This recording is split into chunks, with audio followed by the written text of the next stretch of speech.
I hit the jackpot because I'm alive to see another day. Yay!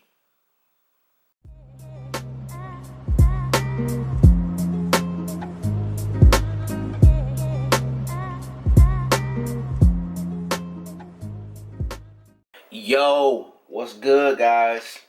I'm kind of mad right now, man. I went to pick up this damn camera, and I have a tripod on the camera, so I can easily, just hold it. So whenever I'm filming, I can just hold it like that, and it makes it easier. And to me, it feels like the camera's a little less shaky. It's more stability is what I feel like, and I can hold it further back. I feel like, but I went to grab it, and I tightened it up, and I guess I tightened it a little too much, and the damn thing broke. So I guess I gotta go to Walmart again and get me another one.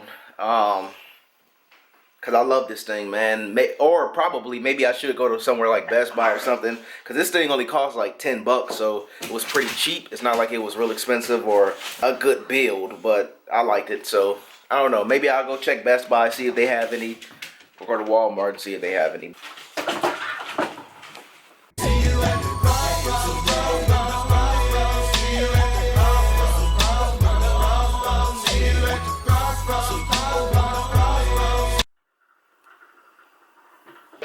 Today, man, is another chill day. Spring break is here, so work is kind of slow. I can still be doing some stuff for work, but I've been so busy lately, man. In the past couple of weeks working, that whenever I got that chance to get a little break in, then I felt like I was just gonna take it, and which I did. So the week after next, I have a business conference to go to in Florida. So that should be pretty cool. Actually, I don't know. It's a week long. I got to be there for a week, which is fine. I don't mind going for a whole week. But I saw like the tentative schedule, and it's gonna be pretty busy, like all day event. So whatever, man. We'll see how it goes. This should be pretty good, just to get away. I hate that I'm getting away and going out of town, and it's not really like a vacation. All right, guys. So I decided to go to the store right now, or to the gas station, and pick me up a couple lotto tickets. Because I haven't played it in a little bit, and yes, I do play lottery. I don't see anything wrong with it, except for the people who go and spend their whole life savings and, spend their whole paycheck on a lotto ticket and buying all of these damn lotto tickets. That is a problem. If you have a problem with it, then, you probably shouldn't be playing. But me, I just play because it's a little hobby to do. It's something to get into, spend a couple dollars. It's, by my standards, is okay. I know a lot of people are like, oh, well, the lottery is for poor people. That's just a poor man's tax. I'm poor. Shit, okay? I'm poor. I'm not making, $200,000, $300,000 a year. Let me just say it like this. I'm not making, a ton of money like that. I'm not making, $200,000+ a year. So if I want to go out and spend a couple dollars on something that can potentially, get me more money, then why not? It's plenty of other things that you can spend money on that are stupid. I think people who buy alcohol all the time are stupid. Why? Because at the end of the day, you're not going to have anything to show for that alcohol that you bought. So why can't I buy, a few lotto tickets? That's just how I see it. So I'm going to go buy me a couple lotto tickets, because if I get that money, if I get that moolah, bruh, let me tell you right now, I'm not balling out of control. Starting some businesses, which everybody says. But that's not the first thing that I would do. The first thing that I would do if I actually won the lotto would probably to invest in land. We aren't, no more land is being created. What we have to work with on this earth is what we have. You can build up. Yeah, we can always build up, but there's no guarantee that building up is going to give that stability as something that's just built on that straight plot of land. Even though that land can still not be very stable, but I think that the land is going to be a little bit more stable than building up something that's man-made. Building up on something that's man-made, of course, there's always different flaws and everything to take into account with that. But you can potentially have that plot of land that investors or yourself, you know, if you have the money and the resources to do it, can potentially build something on that land to generate a sufficient amount of income. Let's say you spent $100,000 on that land, and Walmart comes and says, hey, we want to buy that land from you for 2 to 3 times more than what you spent on it. And you just made 2 to 3 times more than what you actually invested in it. So your return on your investment is going to be significantly higher than what you actually put into it. So I think that's why I'd say the first thing that I would buy if I won the lottery would be land. Second thing that I would probably purchase, in addition to having that land, I would purchase properties, because you can always generate. See, the thing is, and I think this is where people get messed up from, previous past lottery winners. Within that first 5 years, statistically speaking, you're bound to be bankrupt and in far worse condition than you were when you actually won the lottery. That's statistically speaking. And I think the biggest thing, the biggest reason is because people who win the lottery typically don't come from money. People who win the lottery typically are broke to start off with. They win the lottery and they end up spending that money on things that they've always wanted, things that they always longed for.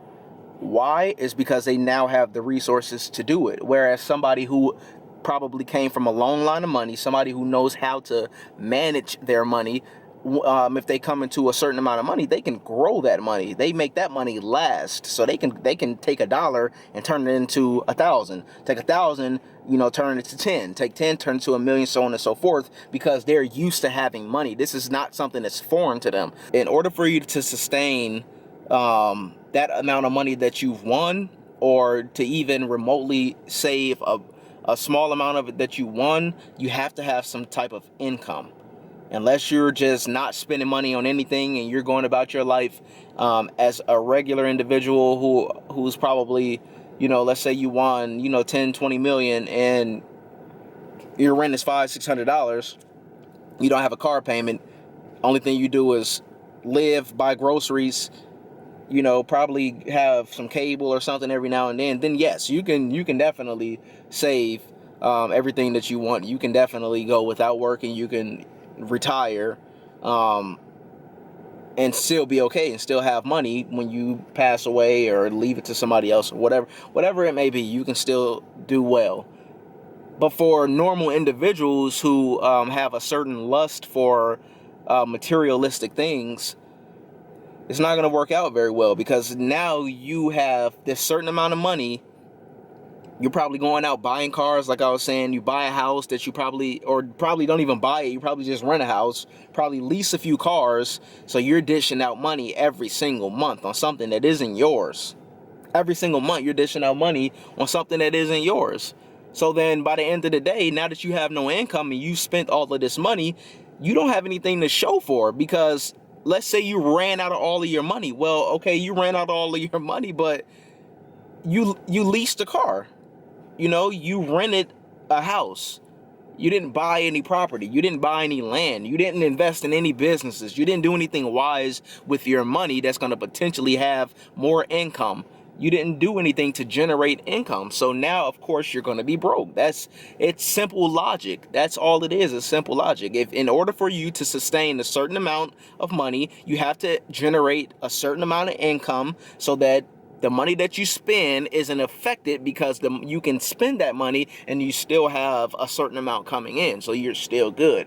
And I think people fail to realize that as soon as they see the lottery, they immediately see a payday. They immediately see retirement. They don't think about their children's future. They don't actually think about what they need to survive for the long run. Everything is just like short term. So I think that's where a lot of lottery winners get it messed up at, and how they go broke. So pretty much to wrap it up, I'm saying, in order for you to be a successful lottery winner, when I say successful, I mean that you're not broke within 1 to 5 years. You're not broke 10 years down the line. You know, you still have something to show for, is to purchase meaningful things and not things that are just materialistic. You know, you need things that are going to generate an income. You need things that hold value.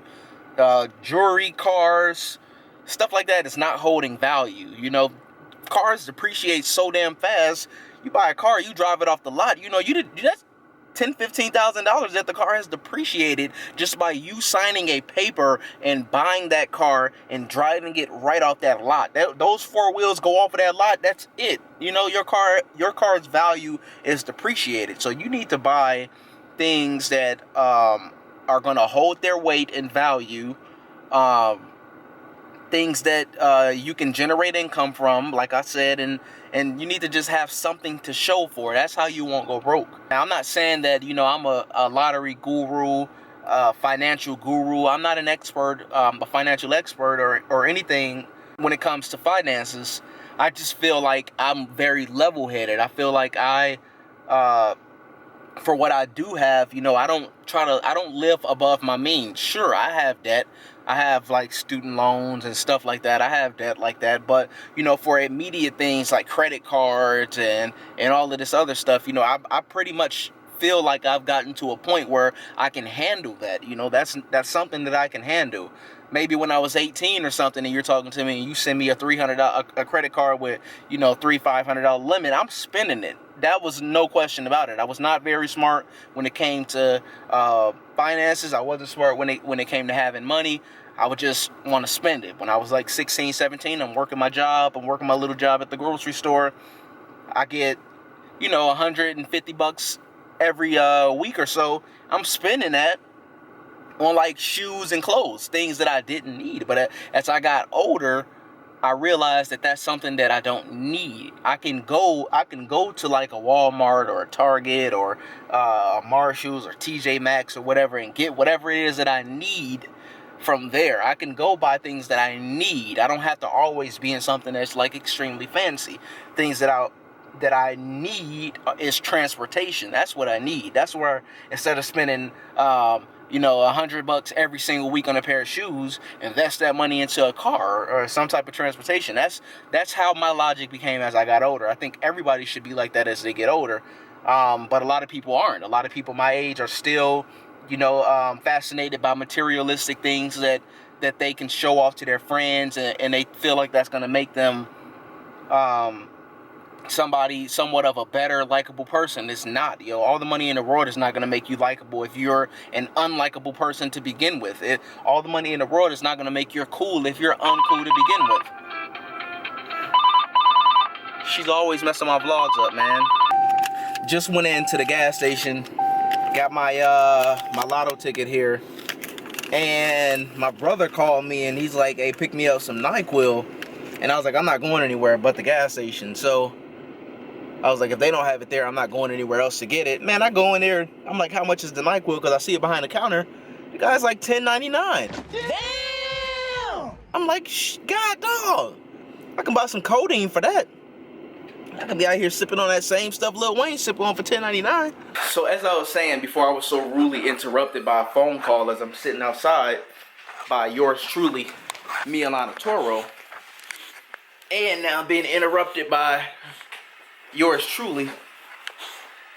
I was saying that, you know, all the money in the world isn't gonna make you cool. All the money.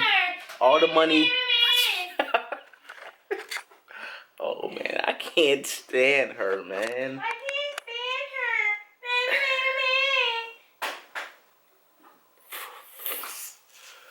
can't stand her. Dear Lord, you up there? Yes, Lord.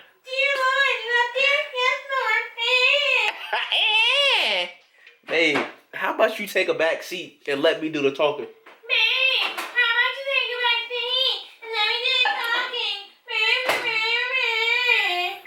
I lost my train of thought. I don't even know what the hell I was trying to tell y'all, but she's like a 8-year-old little girl, man. She like an 8-year-old little girl. That makes me a pedophile.